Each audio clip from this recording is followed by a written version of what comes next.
Truth Serum Nation. Let me get my act together. Truth Serum Nation, how's it going out there?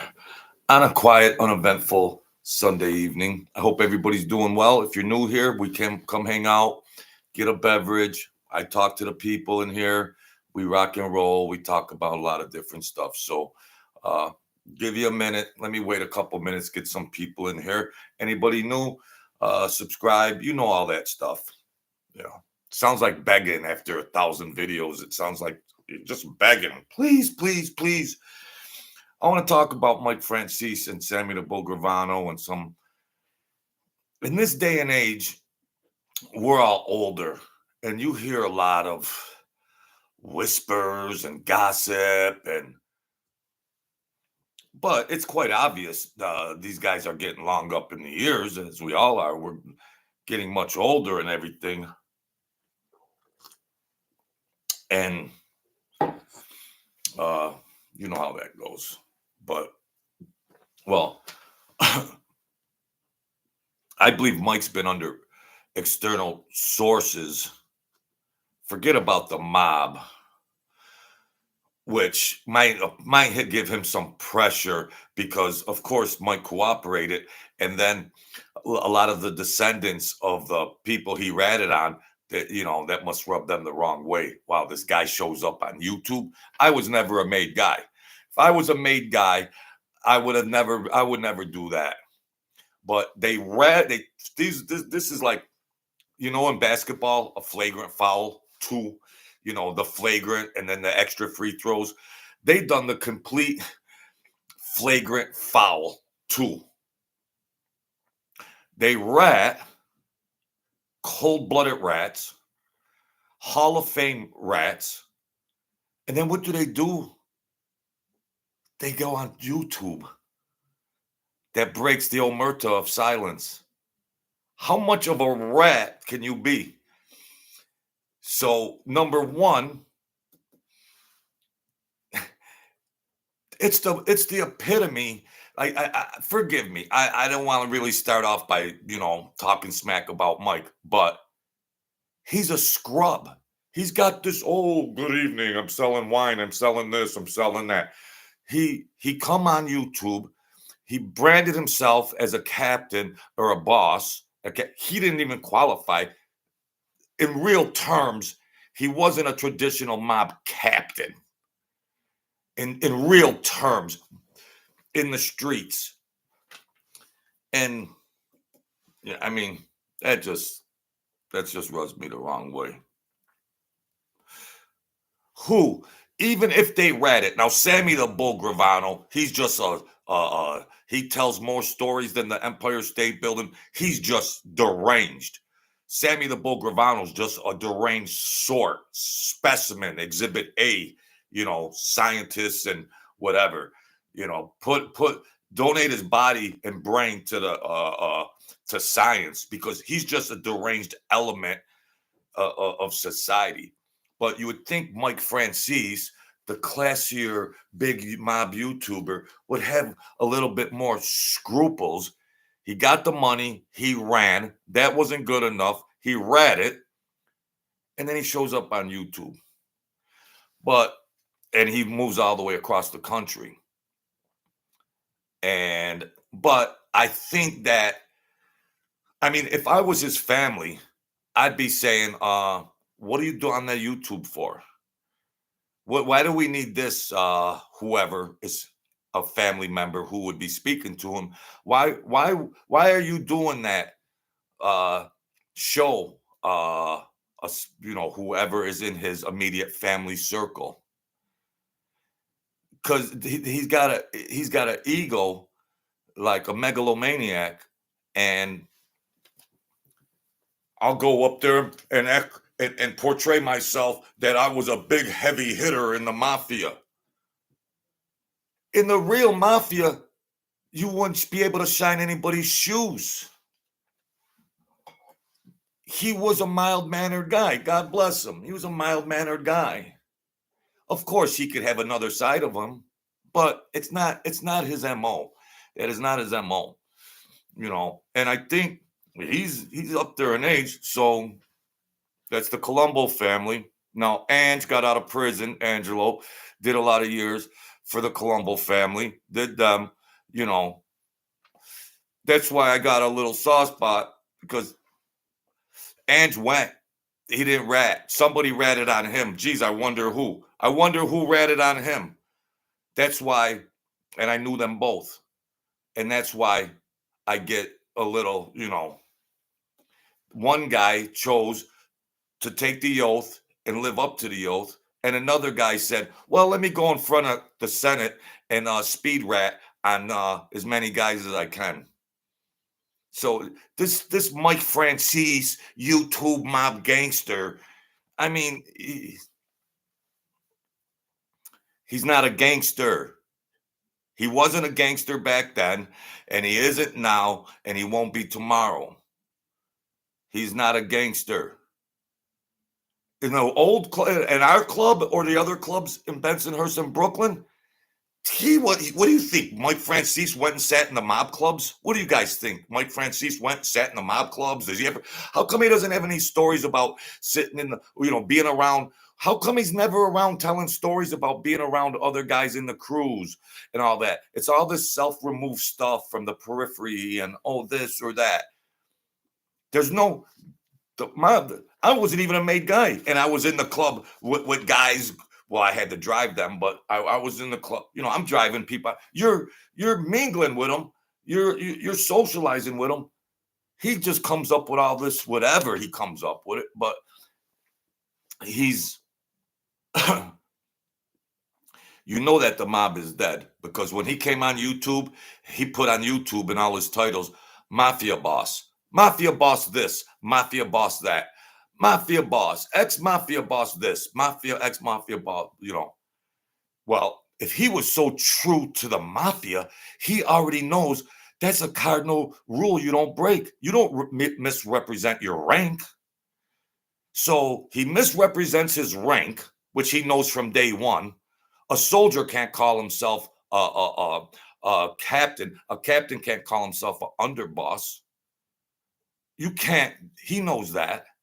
So this is the fraud that this guy is. You can't, I can drive my car, but I'm not an Indy 500 driver. So he knows that, number one. He gets up there, the prince of YouTube, the prince of Mafia and all that. And, and it's a total sham job. I mean, it is what it is. It's entertainment. But he's got all that recycled gibberish. It's just all recycled gibberish. And because I'll go to New York, I'll go to Brooklyn. Well, the neighborhoods have changed and everything else. But why don't you announce? Now, I don't want to pursue any violence or stuff like that. But he brings it up like, I'll go walk in the old neighborhoods. Go walk without your security team. He had security back then. He had 2 carloads full of security back then just to go meet somebody in the street, 2 cars. Yeah. He had a Fifth Avenue freaking office and he wasn't in no club. Well, I'll go back and walk over. Well, announce on your channel the time and date when you go to walk those neighborhoods. There's nobody left alive anyways. I mean, I don't know who would be holding a grudge on him. Well, out of maybe 35 to 80 people he ratted on, there might be a couple disheveled sorts running around, but it's all bullcrap. The one guy that was the lowest amount of a gangster, he was an accountant that made money. Okay. He was an accountant that made money. Of all the people on planet Earth, he's so crafty because he's got all that tax gas scheme money to do beautiful productions. Well, he's a good speaker, a half good looking guy. We got this, we're selling the wine, and all that. I mean, let me get to my live chat here. I forgot I didn't even have it on here. Who's in here? Joel Gold, Michael K, Jimbo Slice, Anthony Vigil, Joe Ruffino. Hey, Joe Ruffino, my real captain. Thank you, buddy. That's a real man. Quantum Effects. All right. Sorry about that. I'm wondering if the hell is nobody in here. I need my people. So I was talking to Angelo because Angelo, he calls and then he don't want to, No, I'm just saying allegedly, but whatever gossip or stuff like that.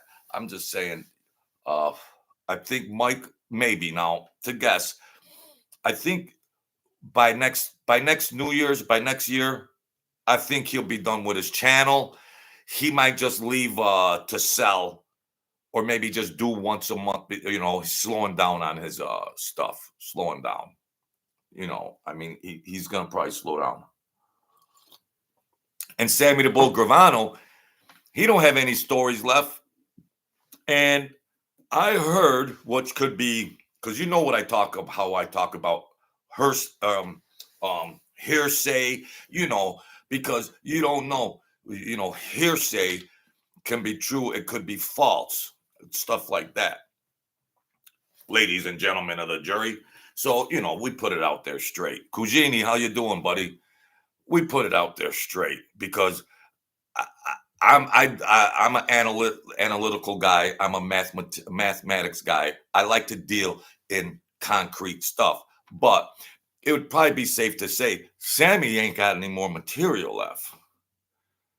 He's told all that, and this is what I was getting at. And they wanted to shut. They wanted him to, but he wanted to have enough. He wanted to be done because the money, the family members, all they see is dollar signs, I guess, and the interviews or production things, and they want to get every dollar out of Sammy the Bull Gravano. And I know some guys that are familiar with them people that I see once in a while at the casino. They don't say a lot. They just say, don't swear on your show and don't, whatever, but they're good guys. But you'll see when they prop a stick up Sammy the Bull's behind and they'll move his jaw for him and he'll talk and say, yeah, me and Toddy. And, right to the end, they're going to prop Sammy the Bull Gravano up because they're milking every drop of milk out of that cow. They're getting everything out of him. But then you ask yourselves, if you're looking at it, what's MobTube going to look like?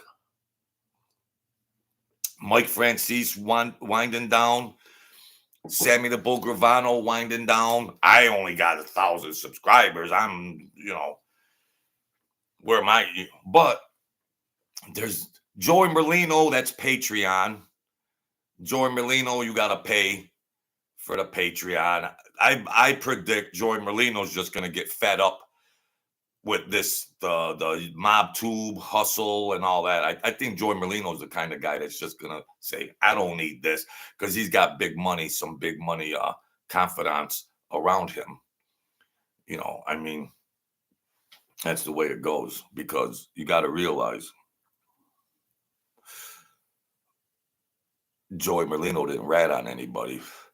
And there was a lot of people when they hauled Joey Merlino in. There were a lot of people over there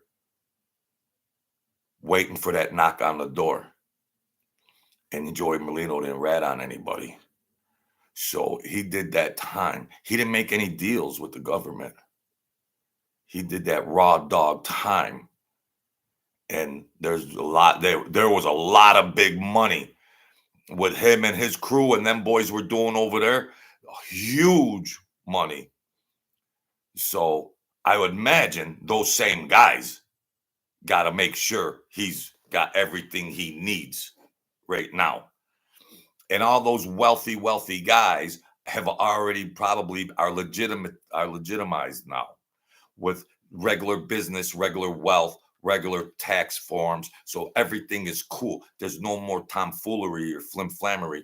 They got all that set up. But and then who else you got left on MobTube? Good old Dancing Dom Cicale.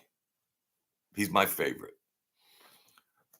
Dancing Dom Cicale. Well, of course he ratted. Yeah, of course he ratted, and I've said it a lot. I've said a lot about it. Yeah. Jimbo Slice. The whole neighborhood respects Joey. Even people there that he didn't get along with respect him. Yeah. Because at the end of the day, they know what's real, they know what's 100, and they know what's counterfeit. Francis, how you doing? Brittany, how's it going? So Mike is probably going to be fizzling down a little. He'll sell that wine and he'll sell his socks and his under, whatever the hell he's selling over there. But he's got it right. Sammy, but Dom Cicale, he was in the streets last week. He was in the streets of New York going, I love it. I love it. I love this place. I love this place. And you look at that Mike, the washwoman Mancuso. You look at those Mama Lukes that were in the Bonanno family. No disrespect, but not to Dom. Dom, you'll never watch this. You should have ratted on them a long time ago. They dogged Dom Cicale the worst way they could ever dog a guy. I mean, there's a lot of crazy stuff that goes on, but since we've been introduced to it all and seen what has really happened, and I know extended people from, we're all older now and everything like that, but they all agree. They all agree. They don't talk about the street. You see YouTube, oh, rat. And I've said a lot of stuff about rats. And you'll see all that on YouTube. And everybody's so hair trigger, the rats. Well, all your YouTube favors, all your YouTube Hall of Famers, they're all rats. They cooperated so they could tell stories on YouTube. They have immunity. So all your Hall of Famers are rats. Dom Cicale had the least. Dom Cicale got it. We know Sammy the Bull, what he did to John Gotti. We know the DNA of that. We know Mike Franzese, he speed ratted. Oh, he only did 16 to 19 or something. When you open up and you tell the government, look that way, the ripple effect is hundreds. Let's get the numbers straight here. There's educated people out there. So Dom Cicale got the raw deal. He was a earner. He wasn't afraid to do work. And when he was in doing time, they did everything under the sun to him. And he's up there and they're insulting him in his comments. And he's trying to joke around. But I'm going to tell you one thing. When you look at these guys, this guy, Dom Cicale, he has fun. He laughs. He's a businessman. He rock and rolls, Dom Cicale. And they get in there and they rib on his hair transplant, his eyebrow. They do this. He takes it all in fun. He knows the theater of it. You know, that's cool. He knows the theater of it. But at the end of the day, these people, they sit behind their keyboards and their phones and they text to guys like that. They don't realize that this guy would rip a guy into pieces. This guy, I call it, I've seen this with people where they see red when their mind flips. When their mind flips, I saw Sam the Boss do it to me when I insulted him. Their eyes, they morph.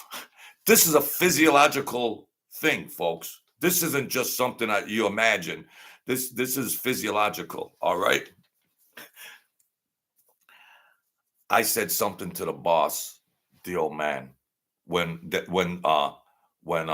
his crew was trying to be cute with me, trying to bash me and do whatever they wanted to do. And I says, what? You're just a laid back old man. You don't have no control over these cowboys. You ain't nothing, Sam. You're nothing. They're laughing at you. And then he might have been 70, and he might have been 75 years old, but his mind was still a 25-year-old. You see these old men, their chronicle age might be 75, but inside they're still that same dangerous person that they were when they were 25. And he went off and his eyes changed. His eyes changed. What? I'm not tripping. I drink coffee. I smoke cigarettes. I'm not under the influence of anything. But his eyes changed. Then somebody came out and he said, Jojo, you ever, you're going right in that river and there ain't nobody that can help you. I'm like, poor little wimpy me. I'm sorry. And then I went outside, had a smoke and everything. And then his niece came out and she said, after 10 minutes, she said, well, it's okay to come back in. I said, this guy's a maniac. She said, it's all right. I talked to him. His eyes morphed. Like, like shape-shifting reptile, like scales, like this is bizarre. Like when you blink, if you blink, when you blink your eye, now when you blink, it's so quick, you blink your eye, it's so quick, right? Like demonic reptilian shapeshifters, you probably heard about them. So when they blink, it's a normal blink, but in a fraction of a second, you could see a covering over their eyeball. You could see a covering over their eyeball, and then they blink it out. They blink it out. But he was enraged and fuming. It just happened naturally to him, but I was seeing it. I was seeing it. What the hell happened to his eyes? And he's hollering and knocking stuff off the table. And he blinked. And then he blinked the scale out. I don't know. It sounds crazy. And I saw another guy. I saw it happen with another guy. So Dom Cicale, what I'm alluding to is I think that this Dom Cicale, good, likable, lovable guy, and they take shots at Dom Cicale. But at the end of the day, he don't need to see snakes. He don't need to metamorphosize. I would put my money on you put 3 average sized men in a room with just their fists and go at it. I'll put my money on Dom Cicale because when the mind shifts, you can't feel they don't feel injuries. They don't feel injuries. Then they get adrenaline. They get the same adrenaline like when somebody's in a crisis and they got to lift a car up off of somebody, a 100-pound girl lifts up. So they get that adrenaline, a rush of adrenaline. And then he gets that superhuman adrenaline. He's already a big boy. And then you get the crazy mind kicking in. I put my money on him when he snaps. So they think Dom Cicale's a punk. Whoever you've seen on YouTube,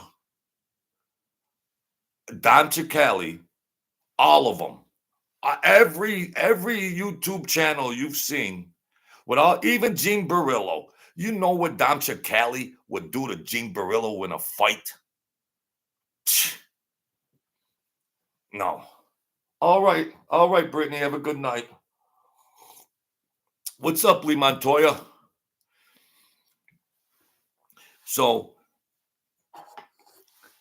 I don't, he cooperated, but he got the situation behind him. Mike the Washwoman Mancuso and those Mama Luke weirdos over there. Hit that like button if you like me. Maybe they like Mike Franzese and Sammy the Bull, and they're like, nah, it's all entertainment. But it's funny to me because I've seen all these different kind of mob characters. You've seen them all. And then you try to weigh them up. That's an old term.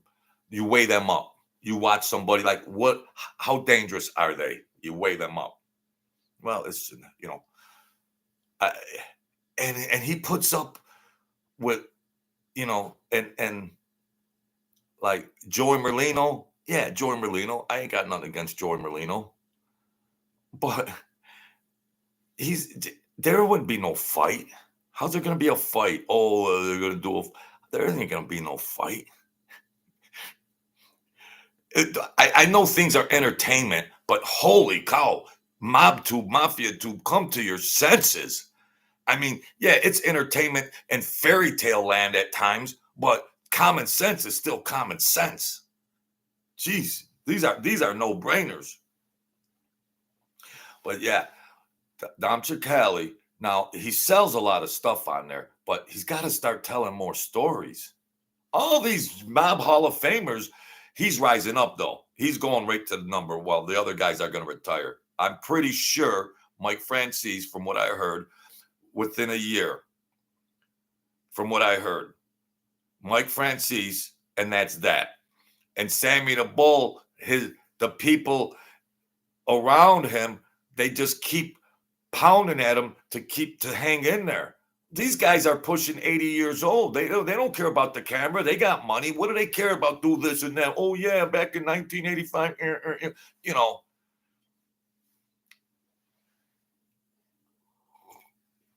David BMX, how you feeling, bud? So I believe that's why Dom Cicale put all that other stuff on another channel. Thank you, Francis, the beautiful Francis Franciotti.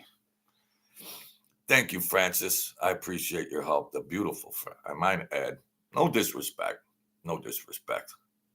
Why can't I find a beautiful, nice lady? Why can't I just find this? Forgive me, God. That's Bush League. I should say that. But look at the smile on her face. Not because you donated, because I like beautiful artwork. Okay, I like beautiful artwork. All right. So, Dom Cicale. I don't care about the stock market. I don't care about that vodka. Let's hear some stories. Let's hear some stories, man. Holy cow, I know you're a businessman, but geez, get on with it. Get on with it. And quit calling yourself a rat. Of course, I understand the rat, but I don't blame Don Cicale for ratting. You know the chip on his shoulder, what they did to him? That's why he says he's out in public. He's telling the people, this is where I'll be. This is where I'm going. Who wants to play? He's not like these other rats that went around and Mike Franzese got as far away from New York City as he possibly could in that fortress. Sammy the Bull was hiding in a hole somewhere out in the Midwest. Dom Cicale, he's in New York City saying, here I am. I'll be in front of this building tomorrow. Who wants to play? Who wants to play? Dom Cicale. Don't mess up. You go after Dom Cicale. Don't mess up if you go after Dom Cicale, because it's just like he told Joey Merlino and all the rest of them guys, I will leave you in the street. And I believe him. I believe him. If I was picking a mob, a starting five for the mob, he'd be one of my first 5 draft choices. With him ratting don't even count. So when I perceive Dom Cicale, my go-to thinking, I don't perceive him as the rat. I perceive him as a very, very smart guy, rose that family up, that everybody got rich. Everybody got rich. A classy name. The Bonanno family. He did everything he could. And then what happened? Those wackos and those other weird looking, I don't even want to say the terms I want to say. We're over him. We're over Dom. These weirdos over there. Wow. Yeah, he was up in New York he was up in New York for something. Yeah. So everybody's got a right to perceive and think the way they look at the mob tube and everything like that. Yeah, that's understandable. It's like a buffet. You choose what you want and everything else. But number one, Mike Franzese was an accountant. Number two, Sammy the Bull was a reject. And these are a 0.5% of the collective mafia. This is all Joe Public knows are the movies, 3 mafia movies and some YouTube channels. Well, ladies and gentlemen of the jury, that's just that it's you're not getting a true reflection, you're not getting true information, you're not getting true knowledge, especially when it's tainted with them guys. They all sat in front of Congress. They broke the mob rules 4 times. 18,000 flagrant fouls. Dom Cicale, you should have read it long before. You should have read it. Because what they did to him, I heard some other stuff that they did. Well, I won't utter out of respect because it ain't even worth any views like that, But he's inviting. He's salivating that any of them guys want to go after him. He's salivating. He's praying somebody comes after him after what they did to him and his family and his money. So don't get it twisted when he's up there joking and he's insulting himself that he was a rat and he's getting insulted in the comments. Don't get it twisted. This guy right here, he's a good guy. Yes. A lovable, likable guy. But when their mind snaps and then they shapeshift, the guy, then you're dealing with a different human being. Just like a couple of guys I was around. I saw Sam's eyes shift. I saw another guy when he found out I rolled him. He was in my car, and I had to jump out and leave my car. I had to jump out of the car because that was it. That was it. Yeah, I left my car in some plaza parking lot, and I talked a little smack, but he was gonna get,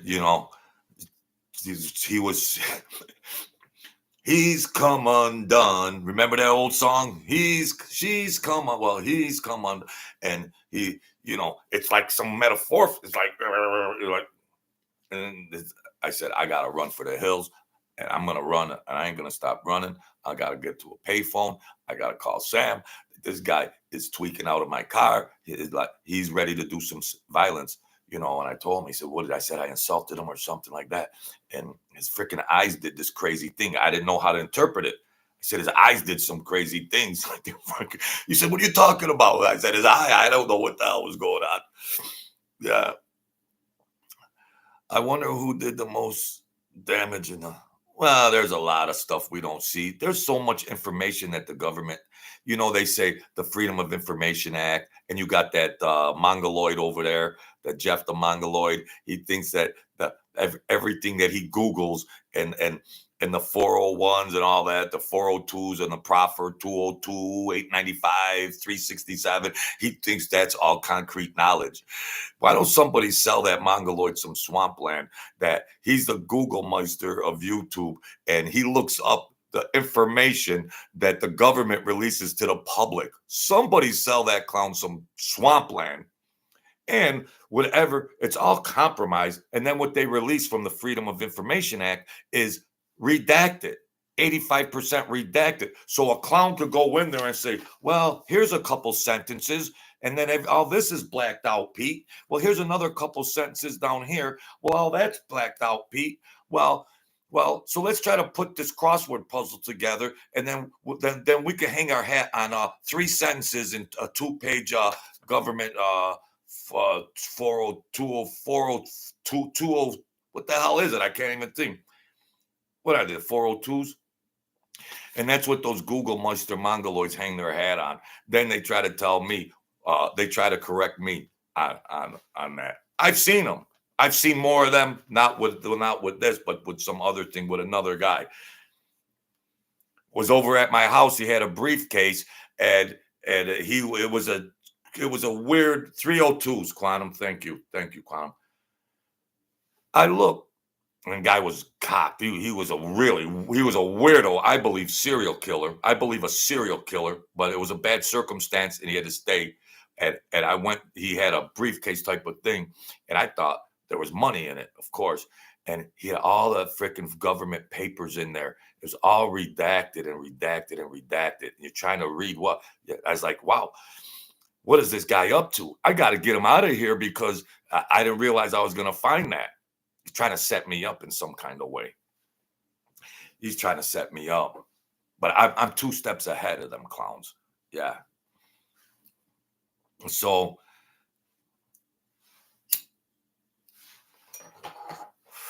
you could look that up. It's limited, but you know, the mongoloid over there. Yeah, he's that whatever it is. I don't know. I don't know. What does that? A biological project that somebody spewed out? I'm not really sure. What's up, of Quantum? Lee reminds me of the Bronx Tale with the guy at the bar before they trashed those bikers. Lee Montoya's a bad cat. Not to be an evil, violent guy. He's a bad cat means that he knows how to handle his business. Say hello to your son, to say hello to your boy too and your beautiful family. All my people in here. What's the point of reading redacted paperwork? Yeah, Joel Gold. You go watch those channels all the time. You see all that jibber jabber stuff, don't you, bro? Yeah. Yeah. Mongoloid. Yeah.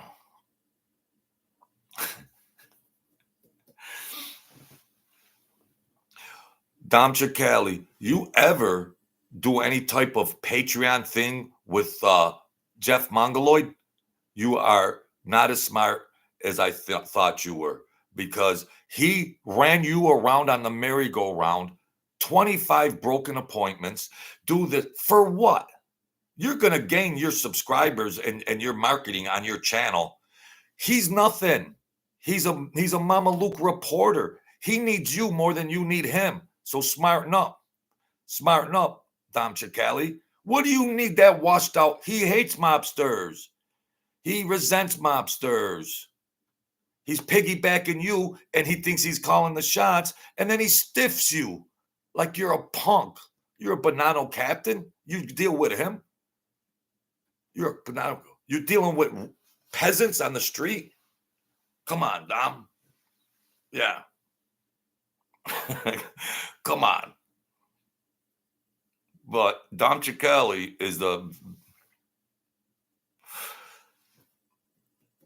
I could see a guy like that getting twisted out. But I don't perceive him as a rat. I perceive him as a qualified gangster, a guy that made tons of money for that family. That guy made tons of money for that family, and he did time. I think he went in as a teenager. As a teenager, he went in and did time, or maybe in his 20s. I'm not sure, but close. His young years, he did everything the right way. And then he saw the writing on the wall with these weirdo Mama Luke. They're trying to get over on him. Dom was a better chess player than them. These Mama Lukes that in the 50s, 60s, and 70s, those bosses and captains wouldn't even be soldiers in the old mafia. No disrespect on Dom. They were making coffee boys at freaking captains. Well, make me a captain. I ran errands. Why don't they just make me a captain? No disrespect on Dom. I'm just saying in general. But maybe disrespect on Dom if he ever tries to do any type of project with that Mongoloid. You're making the mob look silly, Dom.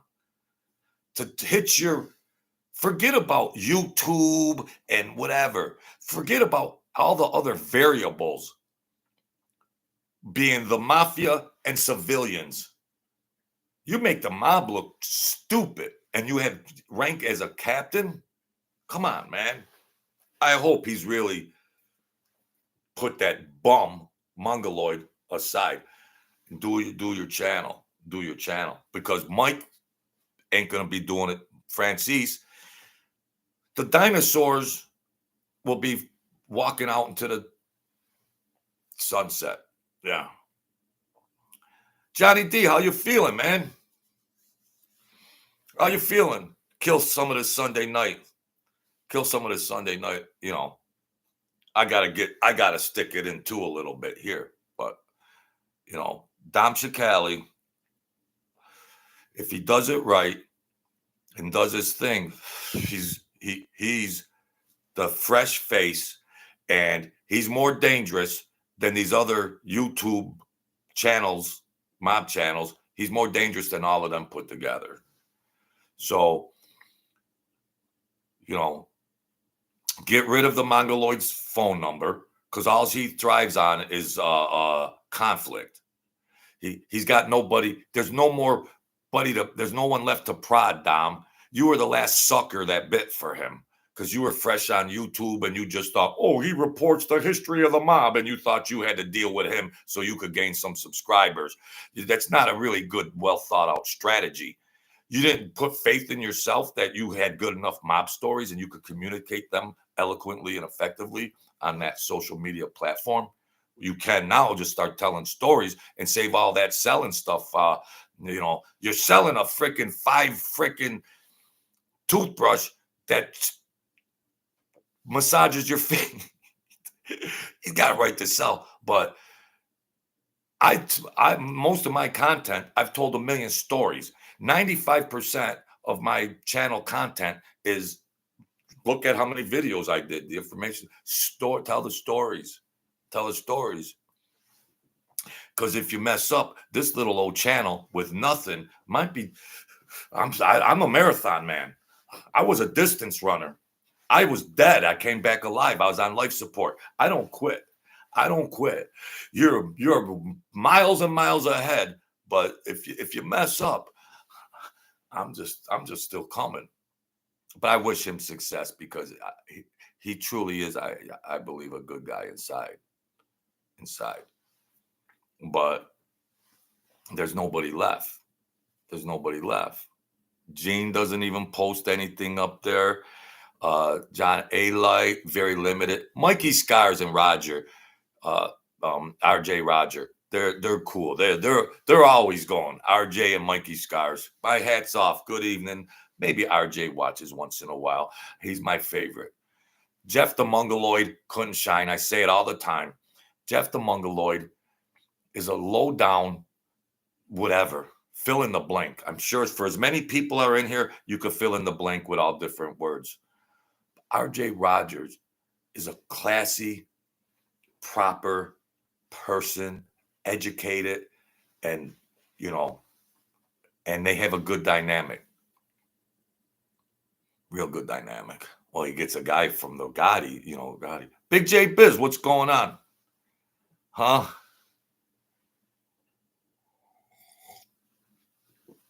I told a lot of stories, but I could run a talk show. I can do it. I don't have any teleprompters or anything like that. I could do it. I'm a natural, folks, in case you haven't. I got to get some teeth whitener, caffeine and nicotine, that's bad. That's bad. At least I'm honest about it. All right. At least I'm honest. What the heck? Thank you, Francis. Yeah, our goal is 10. We got one. We got one donation. I'm going to turn into a beggar. We got one donation. Poor Francis. She did it again. Yeah. I'll just do members only. That's all. Air. Don't matter at this point in time to me. When they all run out, when all the other channels are all gone, when they're all gone, you're going to come back and look at the Truth Serum. It's going to say members only. Toodaloo. Bye-bye. I don't even have a Patreon channel. I don't even have a Patreon channel. I've given 1,000 stories.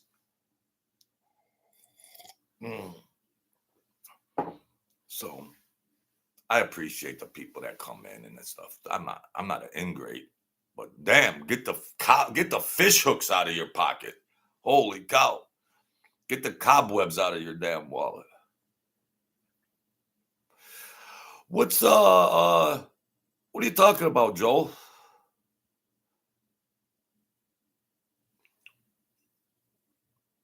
Is that some kind of dish? What is this, a cooking show? You want to turn this into a cooking show? All I know how to do is boil water. That's all. How you feeling, Johnny D? D. Simone? I'm sorry, man. I'm sorry. That's cool. Yeah. And I try to keep up with some of the stuff I say. Francis, no, don't do that anymore. Big J Biz, you read my mind. Thank you, Francis. Francis, thank you. God bless you. Well, Big J Biz, you've seen where I was going. You read my mind. Because, well, Angelo's doing all right. He's doing all right, but that old crazy accountant that come out, he called, blah, blah, blah. He's crazy because it's fascinating that he says, oh, I remember he was 30-something years ago, 35 years ago, but they all had great lawyer, accountant people for their finances that could turn dirty money into clean money. And Angelo's all right. Getting a little older, of course, we all are. But I'm still trying. You see, people don't want to call. It's tough because they're all programmed in their mind. You don't talk about anything on social media. I'm not a made guy. I got a channel, so that would be a good piece to do. But Mongoloid pays rats to do interviews. Jeff Mongoloid pays rats to do interviews. But at the end of the day, it's supposed to be a secret fraternity. I'm trying to get Gigante's descendant to sit off camera, but it's in their mind that's so taboo. But it's like, well, it don't matter. You could tell them it don't matter anymore. It's 2025. No, but in their mind, since their childhood, in their development, in their developmental stages, Piaget and Pavlov and B.F. Skinner and Sigmund Freud, in their developmental stages, that it's programmed into their mind. You don't go to media. That's like kryptonite. Even nieces and daughters and nephews, and they're not interested in that. I think it would be a good video, but they're like, you lost your mind. But I'm going to try to get her to just kind of talk about the privileged life that she had.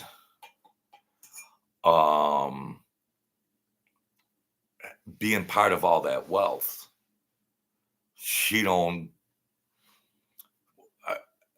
The gangsters didn't bring their business home,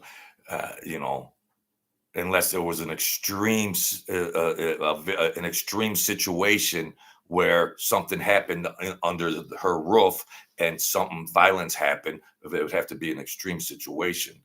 And then to say, to tell a story when she was 8 years old and she saw some, but that's just the rarity of rare things.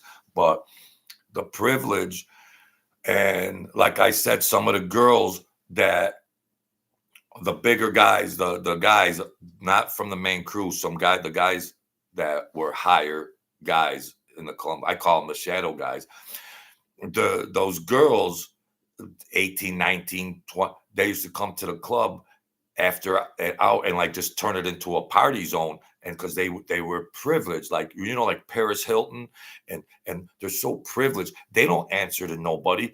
Their fathers are high-ranking gangsters, and they're not afraid to get drunk in the club and do all this stuff until then they get carried, then it ends. It happened a few times, but they're thinking like Hollywood actresses and Paris Hilton, and everybody's peasants. My father's a high-ranking guy in this mafia family, and he's been spoiling her from day one. So they don't care about the barmaid saying, "Stop that! Put your clothes back on. Quit drinking." They don't care. They don't care. They go to the extent where I had to make a phone call a couple times because it happened more than once, and I always had a couple, three numbers where I can call 24 hours a day. And even if I left a message, it would be return. It would be like action would happen. Like, so I left a message one time and, "Hey, thank you, Quantum. Thank you. You know what? I'm going to have to refresh my coffee because we're going to go farther now. The more donations I go, the longer marathon." But thank you, Quantum Effects Residue. I love quantum. I like quantum physics. I love quantum physics, not because I've talked about it on my show, but it would come to the extent where these daughters and nieces of these mobsters would literally have to be carried out of our club, and I'd see the old man Sam and say, "Oh," he'd say, "There's nothing I can do about it, Joe. There is absolutely not." "Well, you run this." "No, there ain't nothing I can do with it. I can't even go tell, the other guy that's just the way it is. Leave it alone." He was retiring anyways because he was already hearing footsteps. I'm just guessing, but his time was up to leave. He just didn't decide to say, well, he because they still like going to the club, have a shot and a beer, and they still like to go through that daily routine until they pass away. But I believe that it was like, "Well, how you doing, Sam? Everything's fine. Well, by the way, you're gonna have to shut this down because some other people are gonna take over. Okay, have a nice day." And that's that. Yeah. Yeah. Well, let me go refresh my coffee. Go get yourself a water. Let's go put some more time in. I want to talk more about Dom Cicale because I'm into psychology. I don't know. I'm into psychology.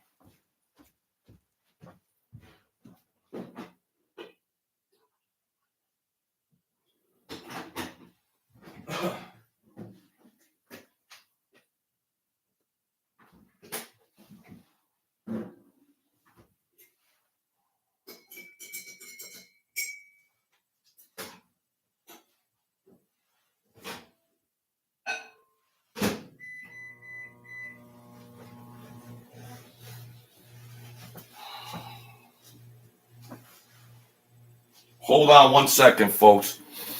And I want to tell another story about. We're gonna get back to the bananos and the name, and I just want to elaborate on some of that.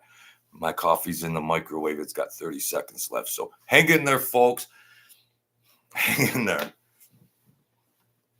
Where's my producer? Where's my editor? Where's my Jeopardy music? All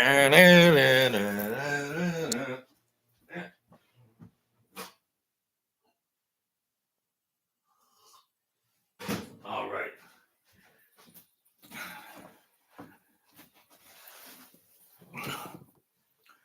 I talked about. Thank you, Quantum of Physics. Thank you, everybody that come in, hit the like button, spend some time with me. I'm a sentimental guy. Okay. Thank you. Thank you. Thank you. So, Dom Cicale, the bananos. Now, I talk about Mike the Washwoman Mancuso, okay? and he was whack, whatever, and I've probably insulted him. Hey, Bob, how you doing? RB, the esteemed Robert B. Robert B. Dominic, in your show, only mob stuff I watch on YouTube. The others are too fake for me to watch. Johnny D, you should be in Secret Service because you got a good eye. Or you could be an umpire because you're making good calls. All right. Thank you, Robert B. Thank you. Yes, I watched a doc on that quantum. Very interesting. Sounds like the church didn't want to know. Yeah. Well, they're talking a little sidebar stuff. Let's get back to the Bananos and Dom Cicale and what I've already alluded to and communicated earlier about that Mike the Washwoman Mancuso, and I've insulted him and the weirdness and all that. But honestly, I was friends with the Mancuso family, and people that know me personally. Was one of my good friends was in the Mancuso family, and all good. They were good people, good people. Not the washwoman's direct people, but removed maybe because out of respect. And I was tight with one of them, and he passed tragically, not by anybody else's violence, but he passed tragically. And I just get a little, because I respect that Mancuso name. I respect that Mancuso name like family. Like family, I respect that Mancuso name. That's why when I say Mike the Washwoman Mancuso, I shriek because I hold that Mancuso name, not him and whatever, but I hold that name in high esteem, that Mancuso name. You've only heard it with Dom Cicale saying Mike the Washwoman or whatever, the Bonanno family. But every Mancuso I've known for 50 years has all been well parented, well schooled, all good people. That name. And Debbie, I don't know if you're in here, but if you watch this, you know what I mean. Deb and Joe and Nate, that I'll say one name. Me and Steve, we were like brothers. We were like brothers. And then it pees me off when that Mama Luke washwoman, Mike, urinates all over that Mancuso name. Urinates. The runt of the Mancuso litter. That whatever the hell you call it. And then they got Basciano, the other fam. What? How the much how the mob fell from grace post 1990 95 how the mob fell from grace. Holy cow. Them guys couldn't be the coffee boy. Dom Cicale could, but them other ones, who was in those crews having to sit around guys like that? Sitting around guys like that.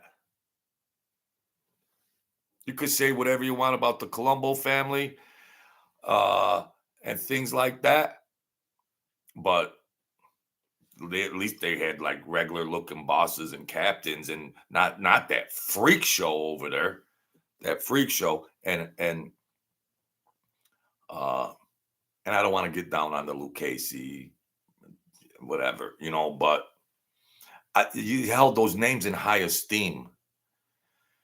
I think maybe in people in the know of the mob on the street, it's like It's like who are the Walmarts and who are the Saks Fifth Avenue. The Banana was the high esteem. Lucchese, and then the Gambinos and Colombos were more rumble tumble, whatever, like that. In my perception, which could be, who knows if it's right or wrong. It's all objective. It's all objective, but it's honor runs deep. Gravano.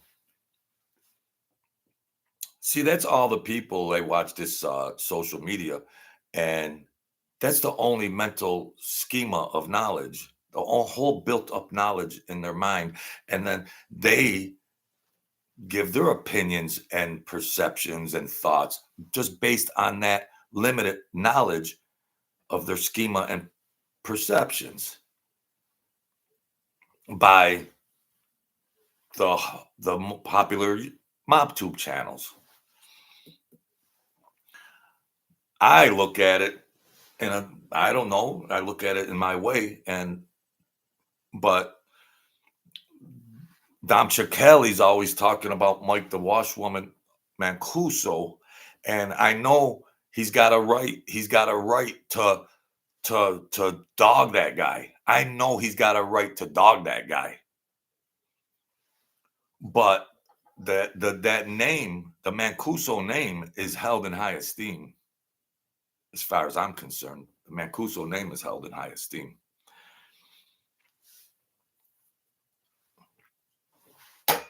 You go look up the picture of that guy. Look up the picture of that freak. That's part of the organizations that Don Cicale was dealing with. Those are the guys that were railroading him, and did whatever they did to Don Cicale. If I was them guys, I wouldn't be able to sleep at night. I wouldn't be able to sleep at night if I was them guys. Mm-mm. Don Cicale ain't gonna do nothing. He's got his life together and everything, but you still can't be fooled by YouTube. You still can't be fooled because you never know what's going on in a guy's mind. You never know. But I think Dom's stable enough to just do his business and all that. Those guys are all self-destructive. They're all self-destructive. My godfather was a hitman, right? You guys all know about it. And he used to say, well, he'd get a job or a contract or something, or just whatever, verbal contract. And he'd tell one of the bosses or cap, he says, why? The guy ain't gonna make it on his own comings and goings. He's gonna the guy, but they think people are gonna rat or they disrespected something, so they want it done ASAP. But some of them just left on their own. Some of them just left on their own. They're gonna self-destruct anyways. So he used to tell me that when he was older, he'd say, that was easy, free. That was just easy. That was just easy because if the government had tapes and they were listening to conversations, and by law they're supposed to tell a target if they're in danger. If they're in danger, they're supposed to tell a target. From if you hear stuff on wiretaps, so they're supposed to tell, and go knock on your door and say, well, we got to compromise our investigation just to let you know we heard on these taps that you're in danger. And then sometimes they might, I'm just guessing, sometimes they might just hear it on the taps and don't care, and just don't care to notify somebody. Sometimes they just don't care. That's the way it goes. So they might hear, or other ways to surveil, not just a telephone, but other ways to bug places out and then hear whatever stuff that they might just ignore it and hope that, Do you think they care about defending a mob guy? You think they care about saving some other mob guy's life? They want to put them in prison for life. You think they care about sparing some guy because some other guy wants to smash him out? By law, for our moralistic fiber of society, you're supposed to say, "Oh yeah, oh, Vino, yeah, whatever. They're gonna come get you." Blah blah blah blah blah blah. No, Johnny D, that's real talk, there, baby. You get it. They want them all to smash each other out, Johnny D. Right? They used to have how much overkill were they? The government, uh, 43 43 agents to investigate a guy. Come on, man. The Another cash grab, Francis. Another cash grab. Yeah. Yeah, you're right, Joel. Just a cash grab. And if you're a rat, you get a salary. $104,000 a year. You get a salary. Wow. People got to slave at factories for that kind of money. How come everything's upside down?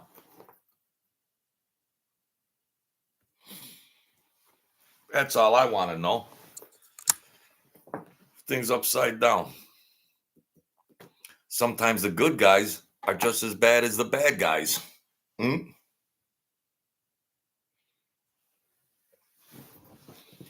Yeah. So what else we got? What else we got going on here? What else? Rats are the worst informants. I said it before. Of course, I repeat myself, folks.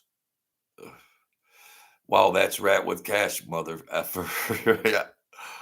Yeah. They should put it on billboards when you ride down the street in your car on the expressway. Rat for cash. Sign up here at a federal building near you. Yeah. And there were people that you'll never see, you'll never hear, high-ranking mobsters that it will never be disclosed who were cooperating. We will just never know. It's just you just think that, oh, the ones that you found out about on TV or any media vehicle, print, TV, radio, whatever, that you know who they were. You've only seen 5%. If you want to talk numbers, how many people were cooperating for years and years and years and years that Joe Public will never know about? That's common sense. That's common sense. That's easy. That's easy common sense. Yeah. Yeah, quantum effects. The government wants to get rid of the competition. Well, they had their own games going on too. I don't want to get too far into like the dirty dealings behind the scenes with you know, DAs and all of that stuff, judges and DAs and all that. We can't unpack that. It's all crazy stuff. You know. So thank you, Francis. Thank you, Quantum. Appreciate your support. Let me backtrack here. Thank you, Robert B.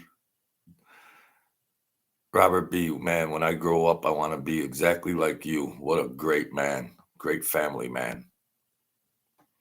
Thank you, Quantum Effects Residue. Thank you, the great and beautiful Double F, Francis Franciotti. Thank you. Got a good looking crowd in here. I don't know a lot of things, but got a good looking crowd in here. I don't mean to get silly. I might appear to be immature at times, but Jimbo Slice, where have you been, man? Cugino. Anthony Vigil, how you feeling?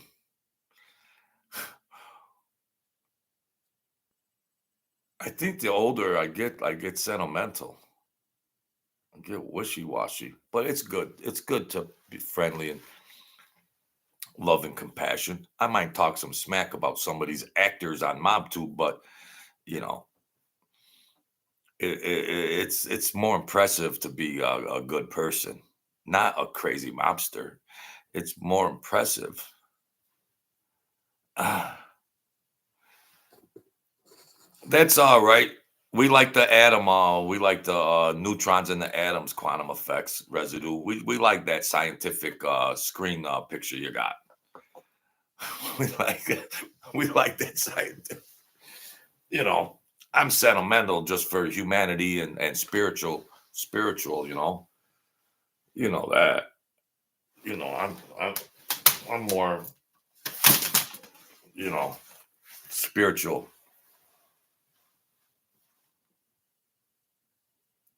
See, that's what I'm talking about.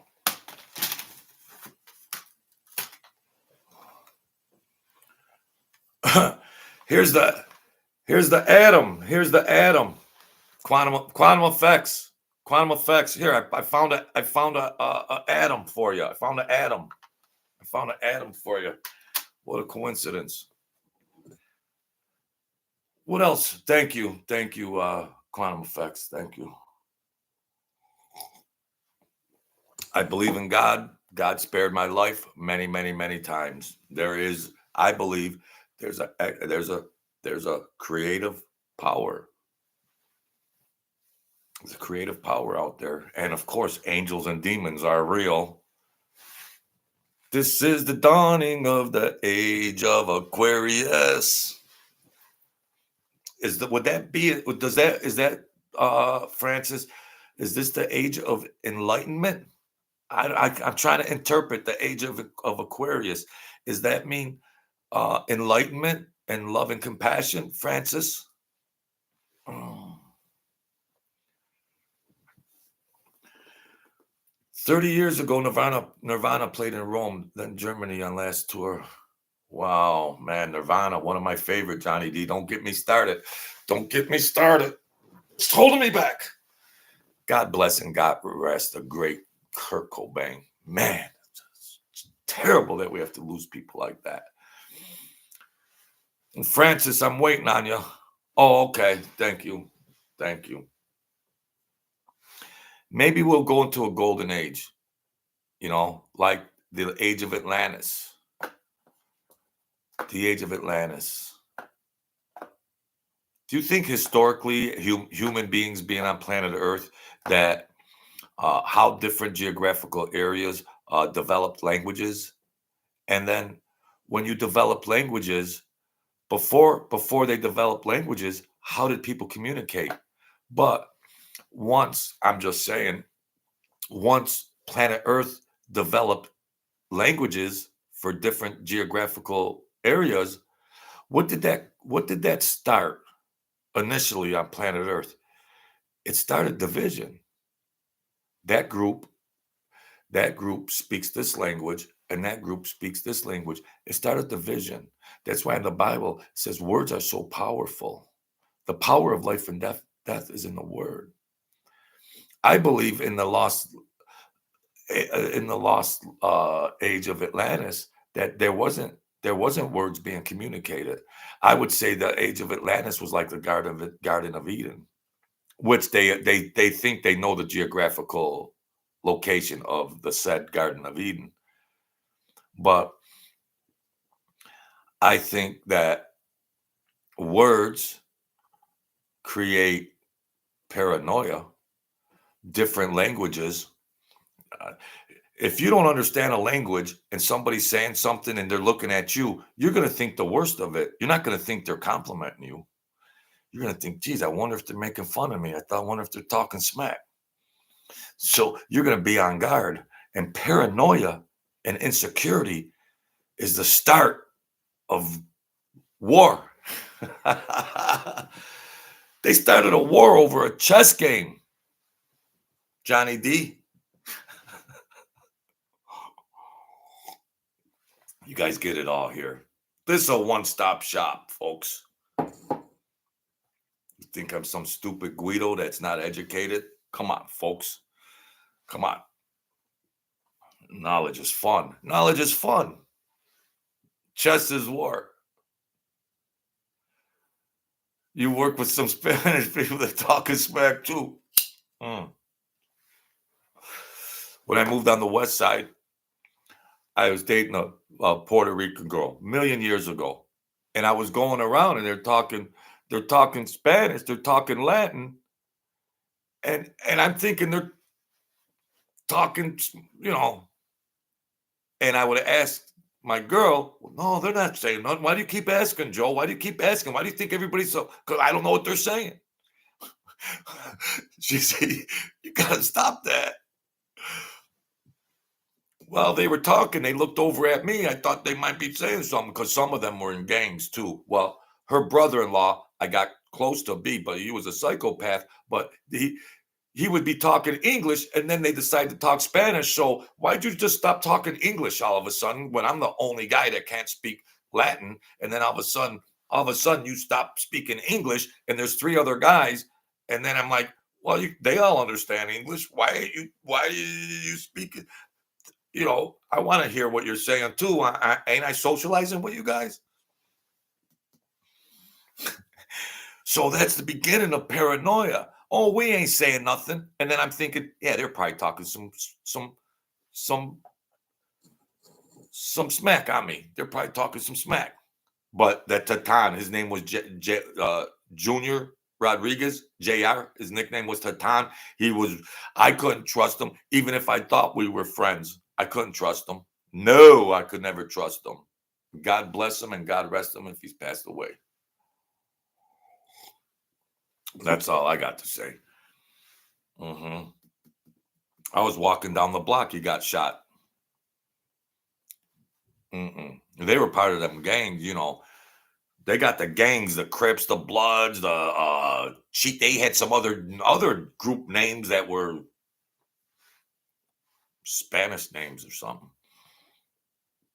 But when you don't know what they're talking about, you think they're like, yeah, they must be talking some kind of smack on me. And then I'd have to ask my girlfriend, what do they say? She said, they ain't talking about you. Well, what are they looking at me for? I can't trust any of them. They're not concerned about you. Well, tell them I'm broke, okay? Tell them I'm broke. I don't have jewelry. Tell them I don't have nothing if they got any ideas, okay? I knew how to say that in Spanish. I knew my first teachings were I think pelao meant broke. Like yo estoy pelao, like I'm broke, so nobody try to shake me down, okay?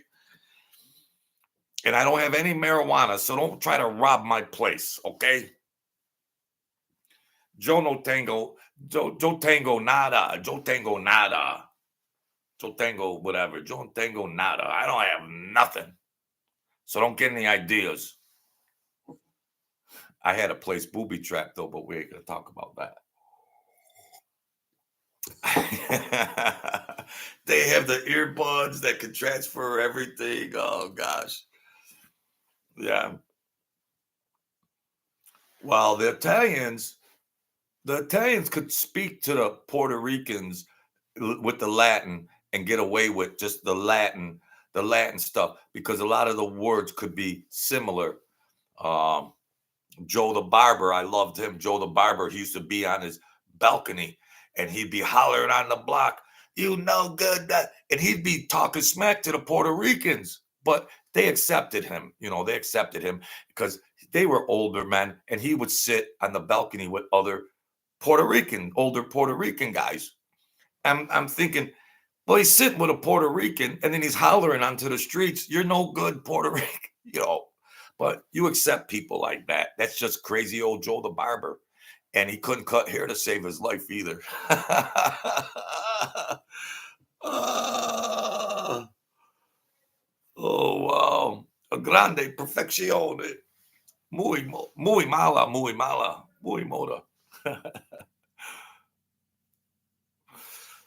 That was exciting though on the block. You know, there's game, you know, but it ain't as treacherous as people think because there's just normal day going on, like in the neighborhoods. It ain't. Yeah, you could hear a shoe. Oh, somebody got shot over wherever on this street or something like that. But it, it it wasn't like people were going around going, "Geez, I don't want to be around and I don't want to go outside because But it wasn't like the neighborhoods were in fear and everything.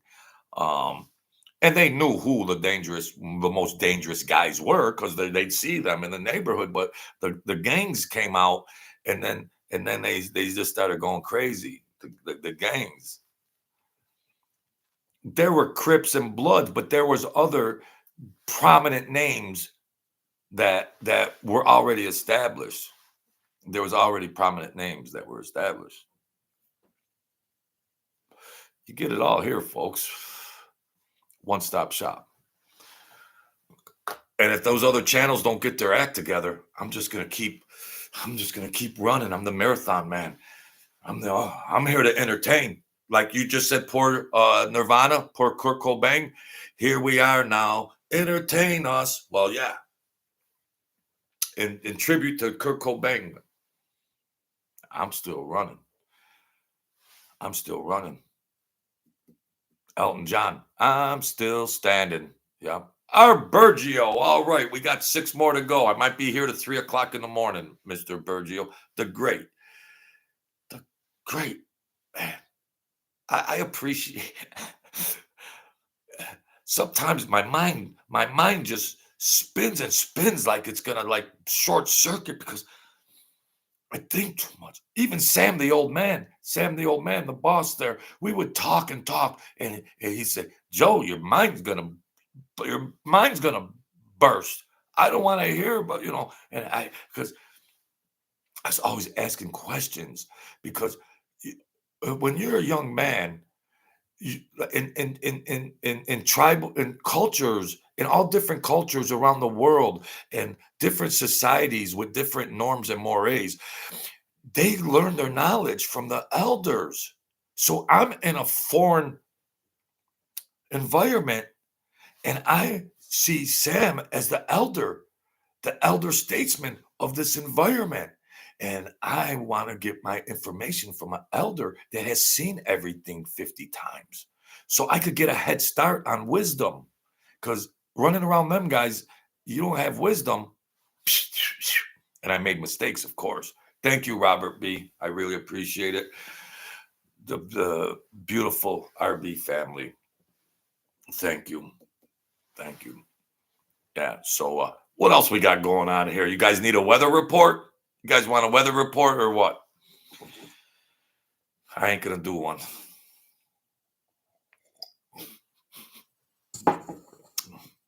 You gotta go pack another bowl. But it looks like you wrote bowel. You might have to empty a bowel and pack a bowl. Okay? Joel. Empty a bowel, pack a bowl. Okay? Yeah. Master of Master, the first time, funniest time back in the game. Well, the funniest time has got to do with poop, right? There was so much laughter. Master of Master, I know you're new here and everything else. So as far as I'm concerned, you might be a troller, but I'll give you the benefit of the doubt. Welcome aboard. But funniest time was when somebody actually pooped their pants. That's always funny. That is always funny. There's a lot of laughter. A lot of laughter. Mm. Well, they had that. See, they would drink, right? Drink to 5 o'clock in the morning, and then they used to have those hot peppers with the. They had those strong ones. I can't think of the word, and I had to drive the guy a good distance away, and and uh, and he was doing the thing too, which I didn't approve of, but he was psycho, but he paid me pretty handsomely. So he had a all night. I know Joel Gold. I'm just messing with you, buddy. He was on an all night bender with the blow and the tequila, whatever, and the peppers. And we were on the road in a remote area, and I'm saying, go in the damn bushes, go in the damn trees or something. No, I ain't and he's passing gas, and it's just like some kind of sulfur plant or whatever the hell's going on. And I'm going, oh my God. So I pull over and I say, there's one car every 5 minutes. I ain't gonna be. What do you got scruples about taking a 3-minute dump out there? You got scruples on that? What? There ain't no paper. Get leaves off a tree. Use leaves. Haven't you been use leaves?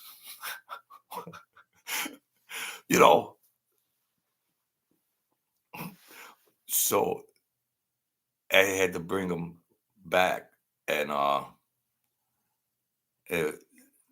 he was told his mind, these drugs were taking over his mind, and his stomach and intestines he wasn't eating right, and his system was failing, and that stuff would go right through,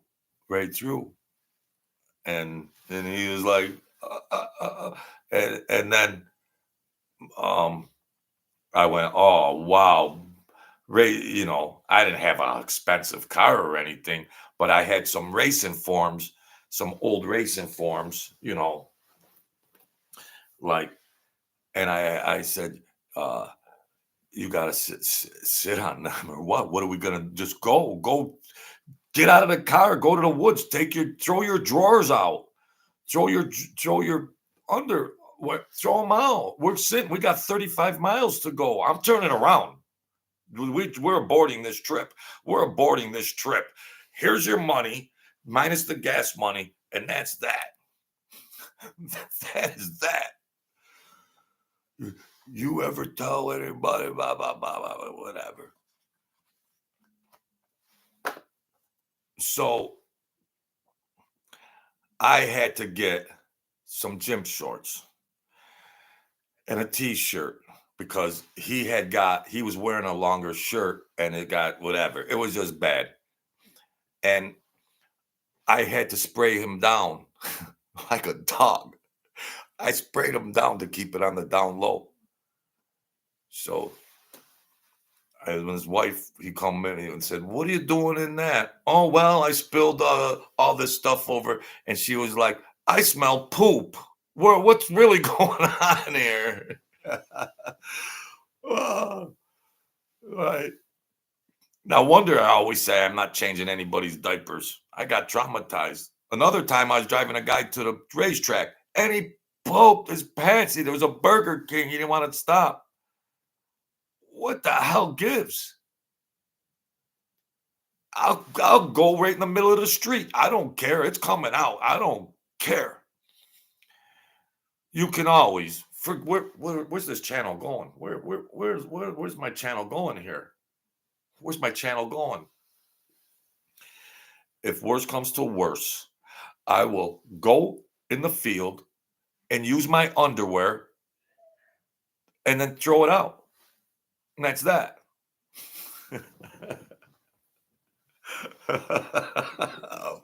Francis, please forgive me. Please forgive me. Who set me up? Who set me up for that? Did I set myself up? I probably did.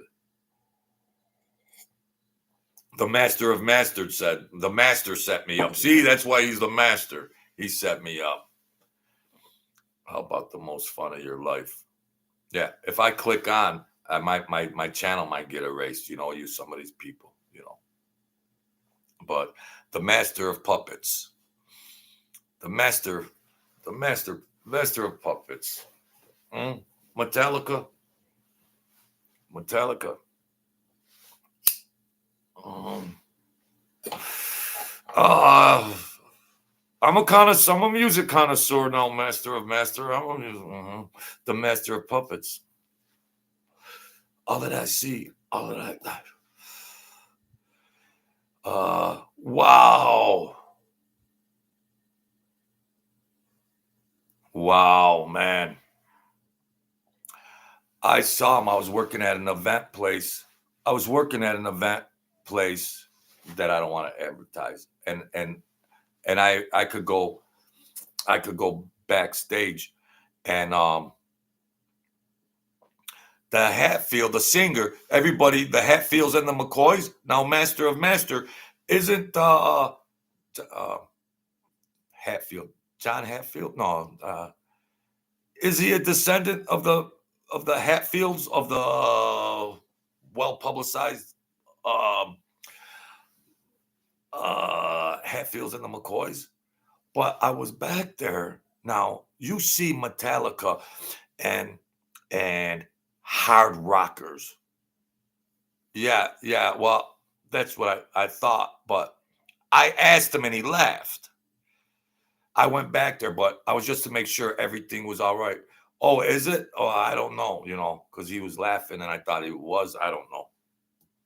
It's not a common name, Hatfield. I mean, Hatfield, Jim Hef, I don't know. And I saw a lot of big bands, and we see them the prototype rockers,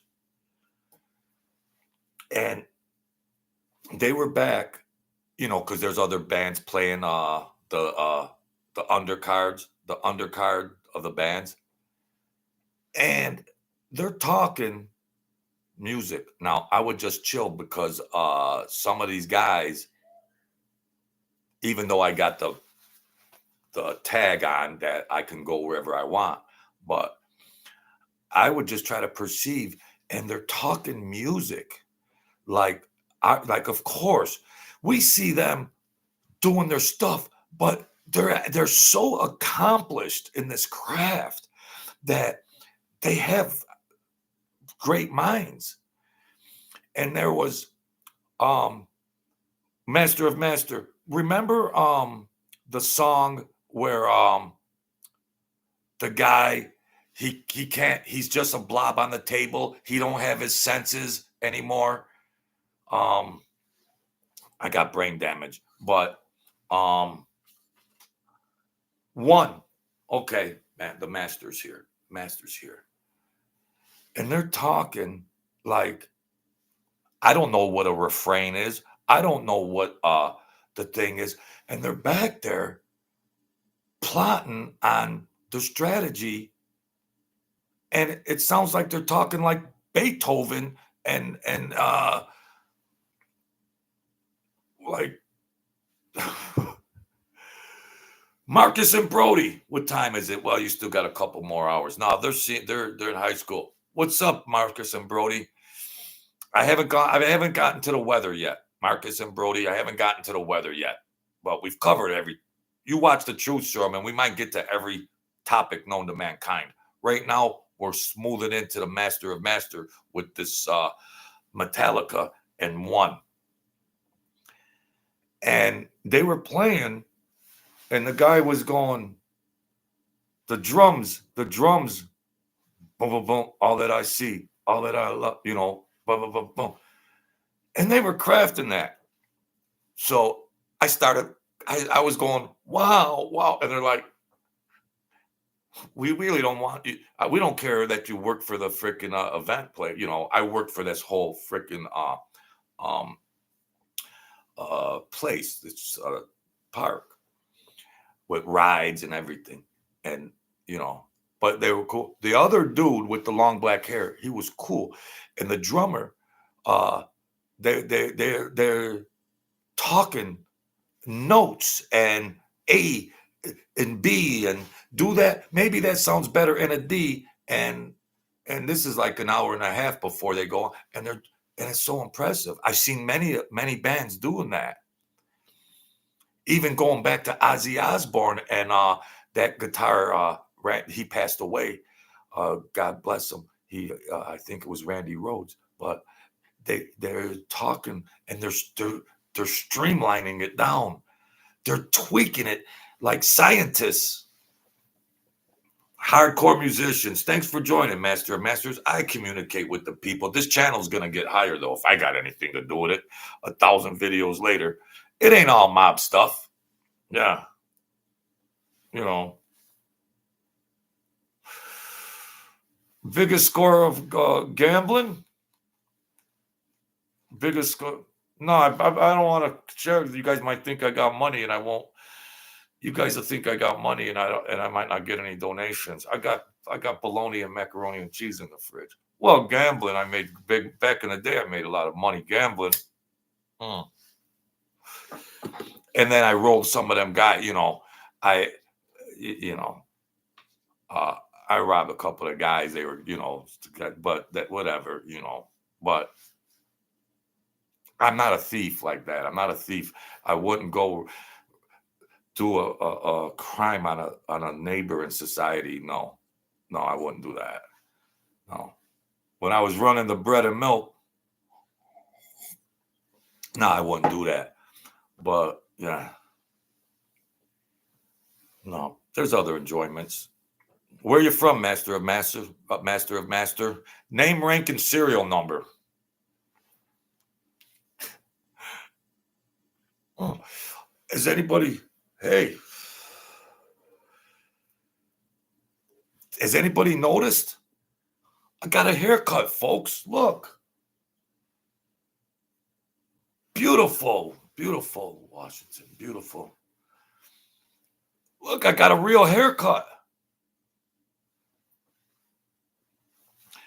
Thank you, LB.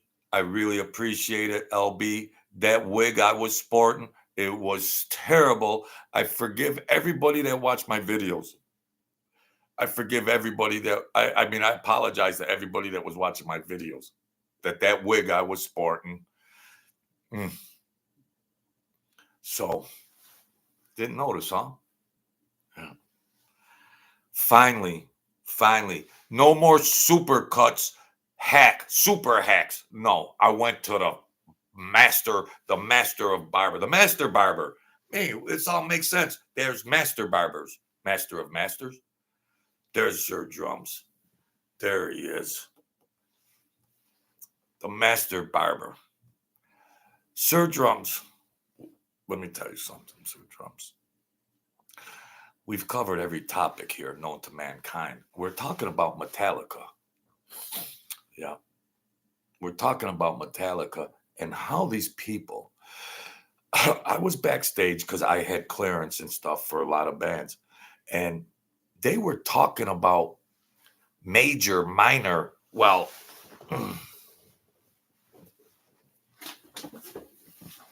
like this stuff. This is, of course, Beethoven, but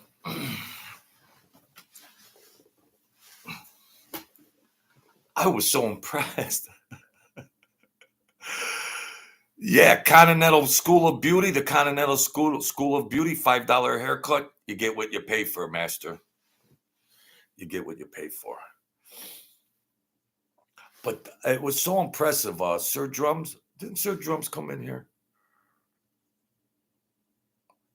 Yes, my man. And they were talking, and they were doing these songs. They were at a concert, Sir Drums and Master. Maybe you know this. Was there really a concert they did that in Europe or somewhere that had 1 million people there outside? Is that true? Metallica? Was there really 1 million people at one of their concerts?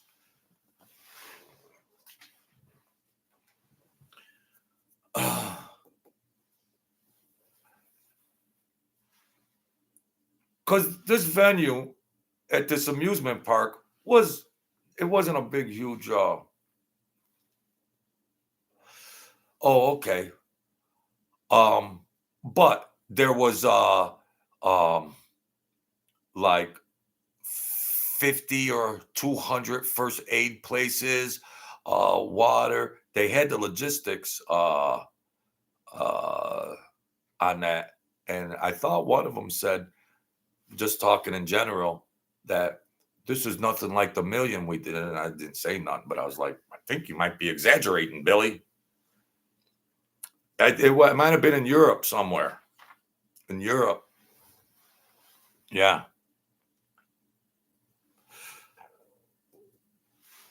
But they were talking that music, and yeah. No. I tried to play the drums when I was little. I tried to play the drums. Yeah, I always wanted to be a musician. Yeah, but and Kurt Cobain was telling in all the interviews, he always said, I always repeat myself, anything that's palatable to the ear is melodic and rhythmic, and just like Robert Plant and Jimmy Page and John Bonham and John Paul Jones, I think when you hear a good song, we just take it for granted that, oh, these guys got together and just said, oh, let's do this and that. There's so much to construct a song and different parts and everything, but I love it all. I love it all. So welcome aboard, Washington. Welcome aboard. We talk about everything here. I think we already did. We always do. We always have fun. You can interact. I interact. The other channels, if you want a question, they charge you, super chat. You got to ask a question in a super chat. I'm happy that you come in and everything else like that. I'm the poorest one of them all, and I don't highly rarely ask. And those guys, they're greedy. Like the live, everyone. Hit that like button. Will you like me, please? I need some validation here. I need some validation. My ratio, though, is good.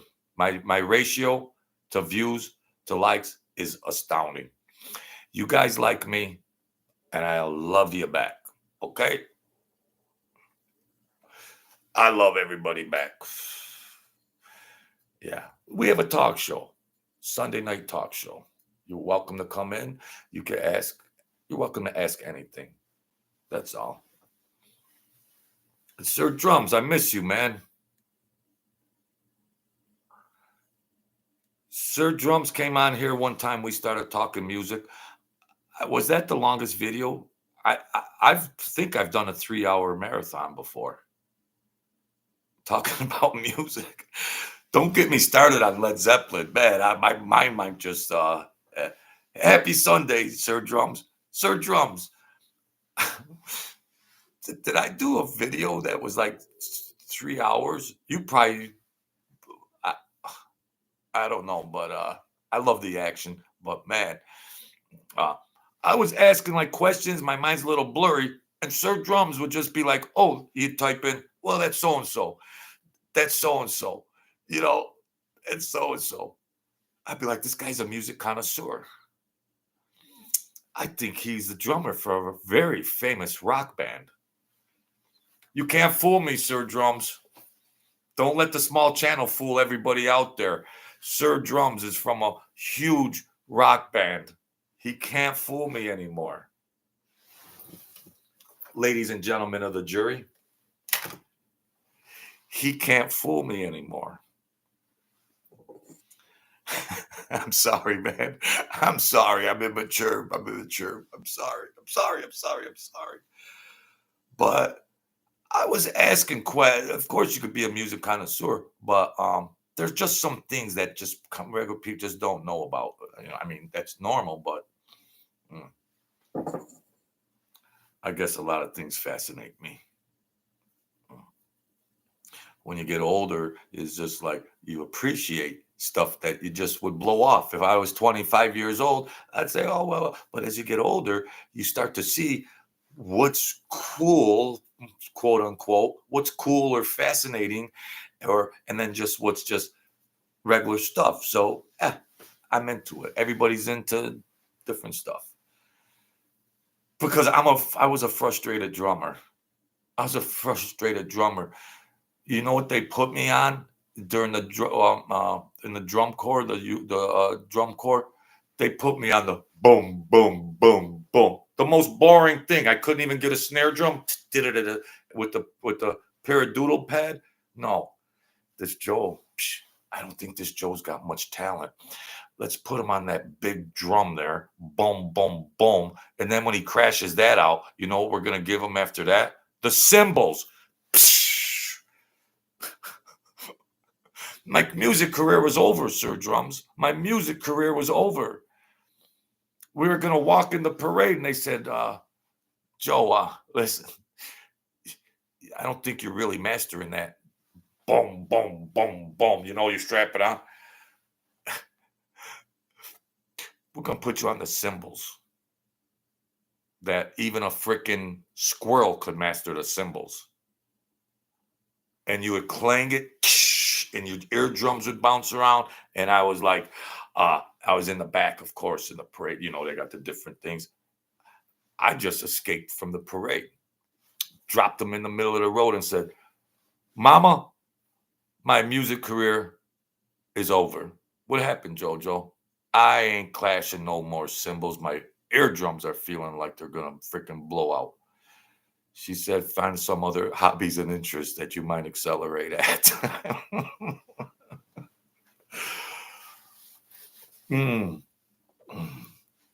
Mama, do you think they'll break my mother? Tell your children not to.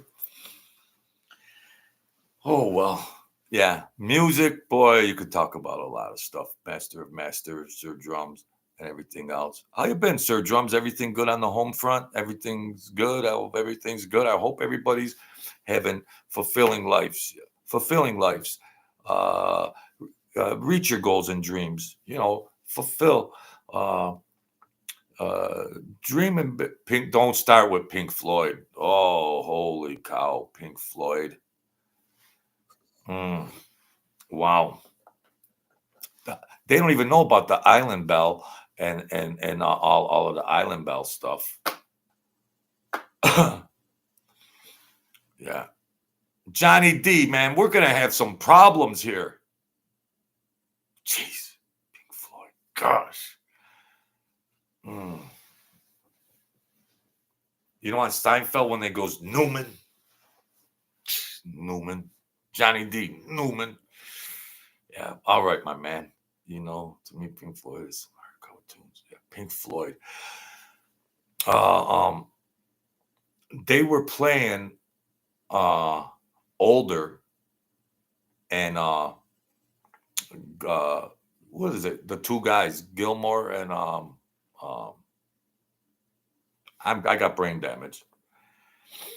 They would sing different stuff, and I watched videos of them backstage and how they were crafting, like scientists, how they were crafting those songs, like scientists. Pink Floyd is one of the most underrated groups on planet Earth for their creativity, and they played other different types of than this, just what the public knows about.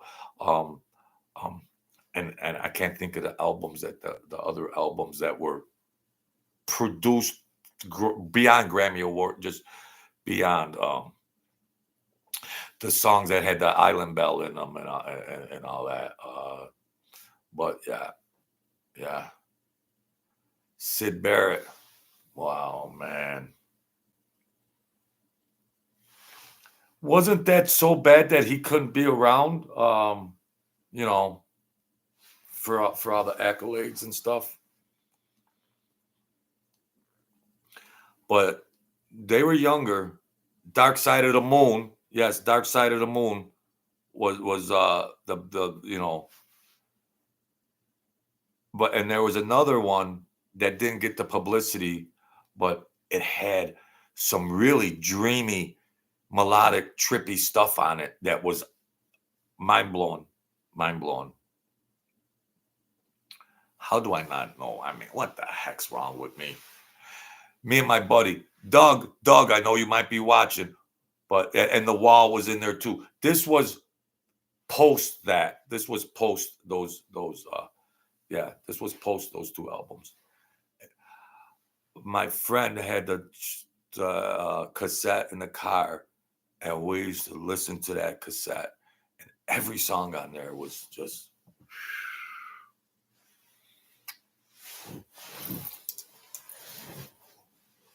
I gotta Google that shit. Forgive me. No, I'm not thinking of the animals.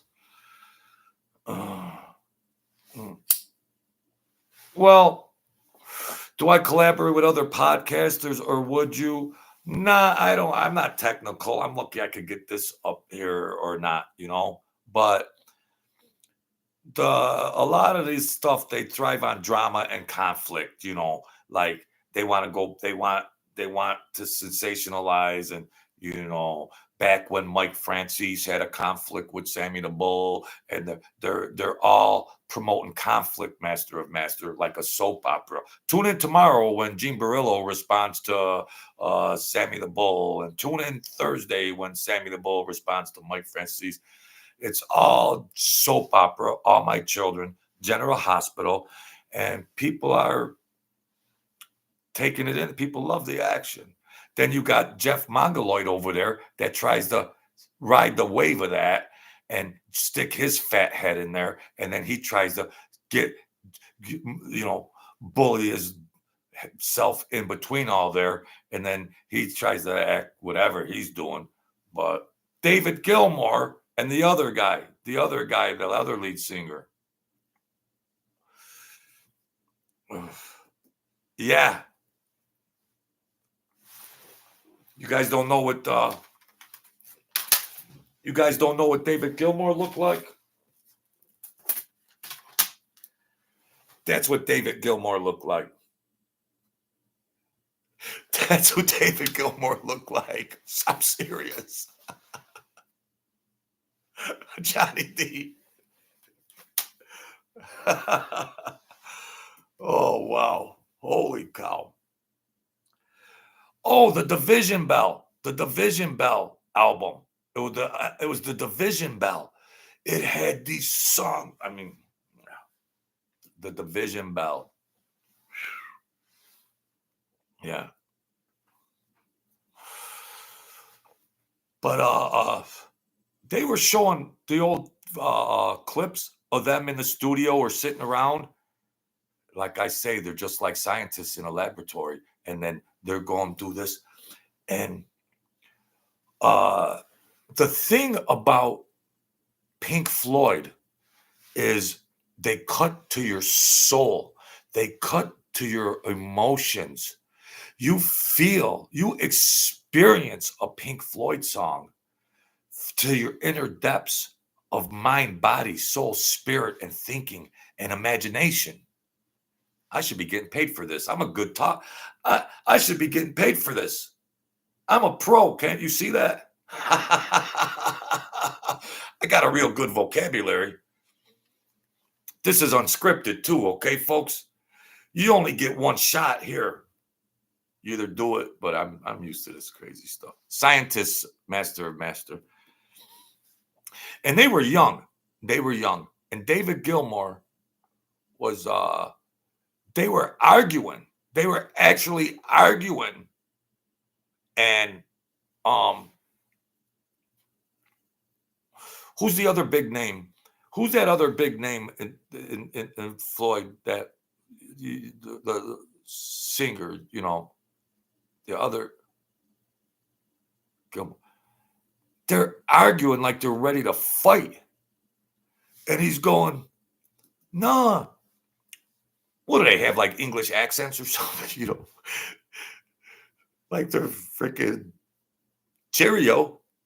Let's have some tea and crumpets. Roger Waters. Come on, Sir Drums. Come on, Sir Drums. Roger Waters. You know I got a brain injury. Sir Drums.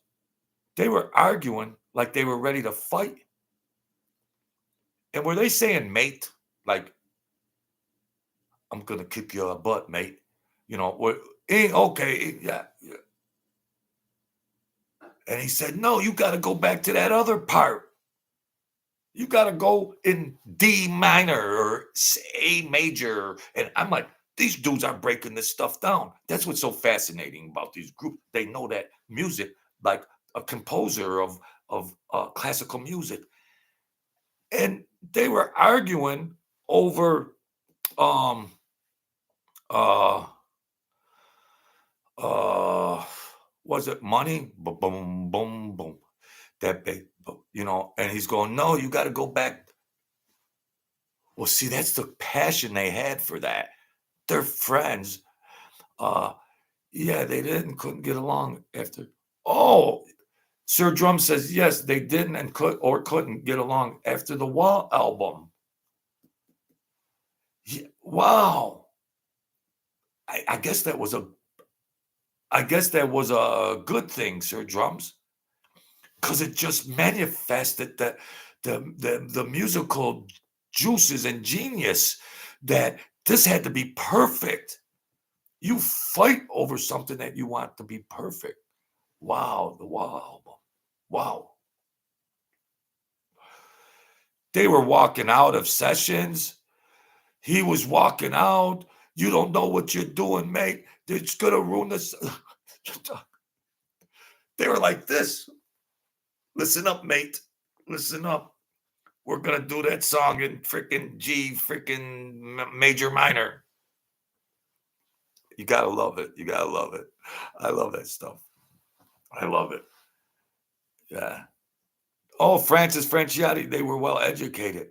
Well, geez, somebody had to be very well versed in psychology, I should say. Somehow, this wisdom and knowledge and sacred knowledge, common knowledge, science knowledge, something.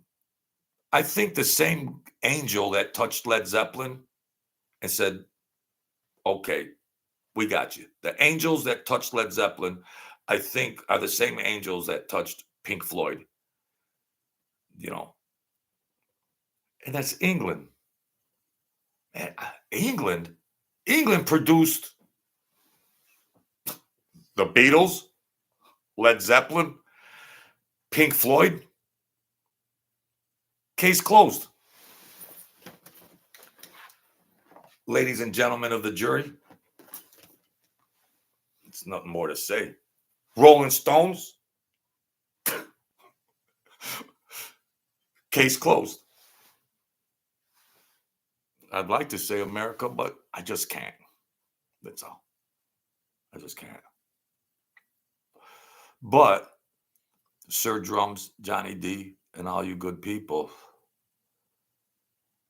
where was their inspiration? Eric Clapton. They got their bass roots from Southern America, the blues. A lot of Led Zeppelin's influence come from those old Southern black artists that Ozzy, Ivan, and they were getting tapes sent to England when they were younger, Led Zeppelin, and they were hearing those bass grassroots. Hold on, ladies and gentlemen of the jury. Jimi Hendrix and the Doors. California Doors, yeah. Delta Blues and Bluegrass. Thank you, Joel Gold. Thank you, Joel Gold. And somebody played. You went to visit the Queen? I thought you were the Queen, Francis. Wow. Next time, bring me along. Dr. Hook and the Medicine Show. Wow. And they were playing even back to like Muddy Waters. And was there a guy like Johnny Coltrane or something like whatever that was? And they were playing some of the riff of that. And Jimmy Page, and Robert Plant but they were into catching those old bluesy stuff. Now Led Zeppelin could play the blues like nobody. We perceive Led Zeppelin as but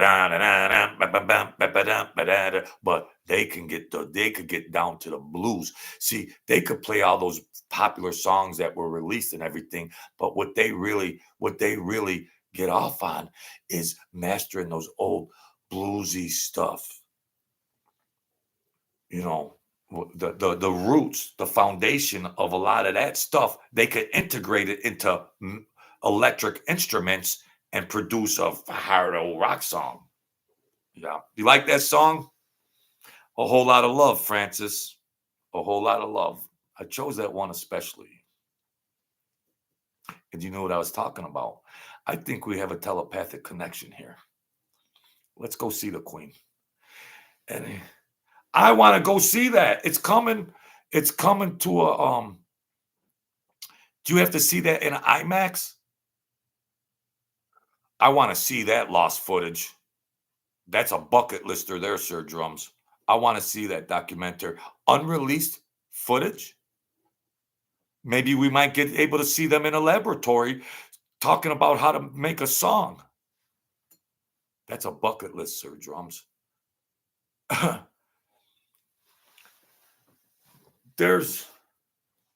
think there's one in March coming close proximity, but I want to see that. Holy cow. Man. I haven't seen it yet. Oh, okay. Unfortunately.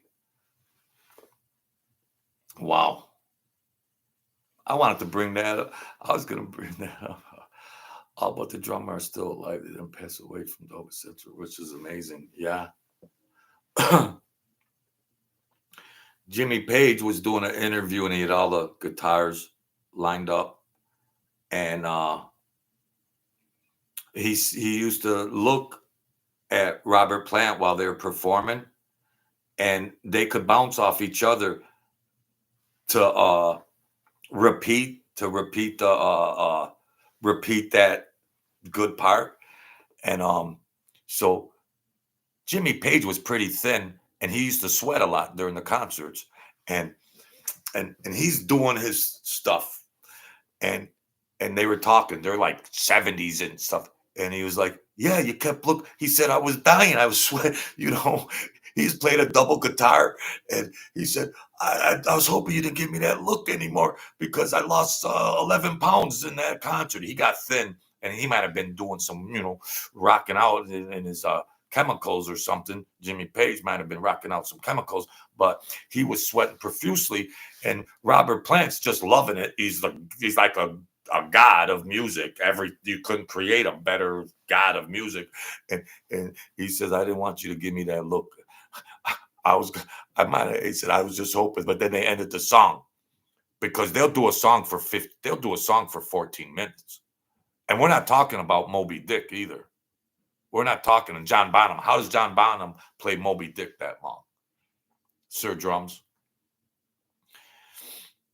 But Robert Plant was messing with him, and he kept, like, here you go, or whatever. And they knew their quirks to how, okay, do it again. The crowd is rocking, and they're just playing that part of that song. He was saying, man, I lost 17 pounds, mate. He said, I wasn't going to play it.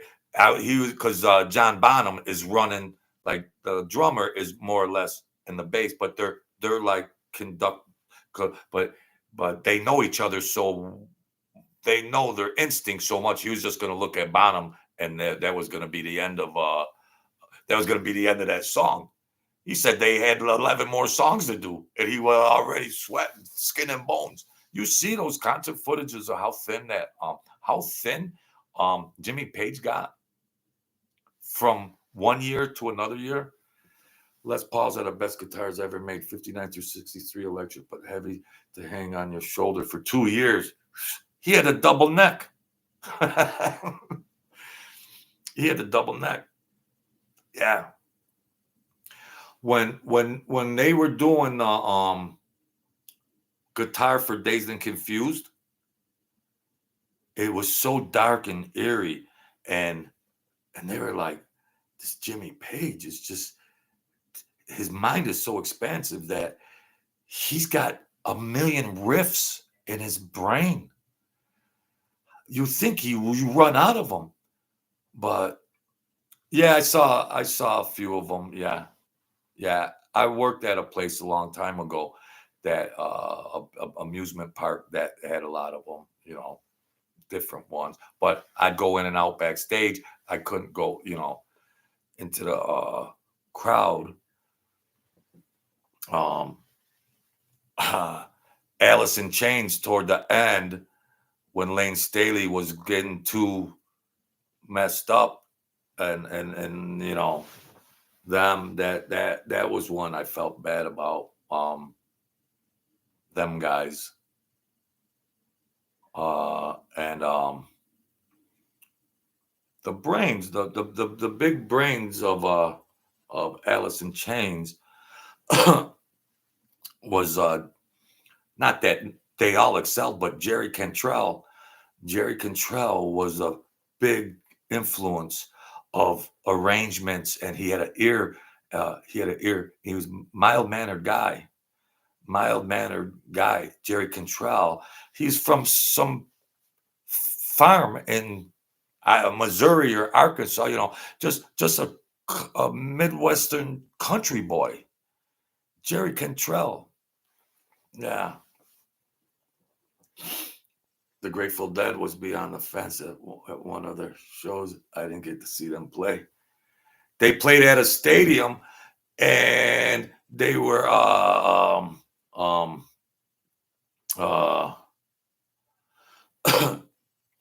they had these tents,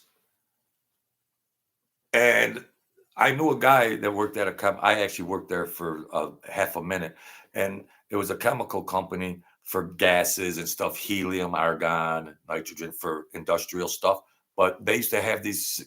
They used to have these little canisters. They used to call them whippets, and they used to go to the Grateful Dead concerts and have whippet tents, and they would sell them for like $10 a hit. They'd fill a balloon. Might be a little too much, folks, but they'd fill a balloon with this canister chamber. It'd fill up, and then they'd breathe in this gas, and they'd get this head rush. They sell them at mini marts now. Come on, master. They used to call them whippets, and they would make a ton of money at the Grateful Dead concerts. Wow. Yeah, they'd make a ton of money. And they would get like a head rush. They'd get a head rush. But at the Grateful, they had one at a stadium. The guy made about $25,000.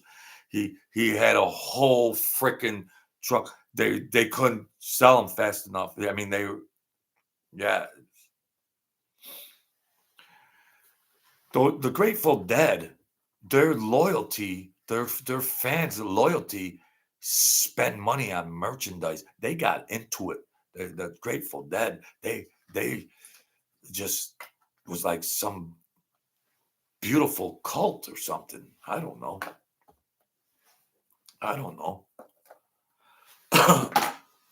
So yeah. Well, we're past 2 hours, folks. I think I'm starting to feel the effects now, quantum effects. But that I always do a Sunday 7 show, but I do a million of them for the new people in here. Good to see a new name here, Master of Master. Thank you for your input, helping old man out. And Sir Drums, you know the deal, Sir Drums. And I'll come back on. We'll do our thing, and you know, we'll talk about everything. But I got some good mob stories. I'm trying to get a Gigante descendant here, but it's tough. It's tough.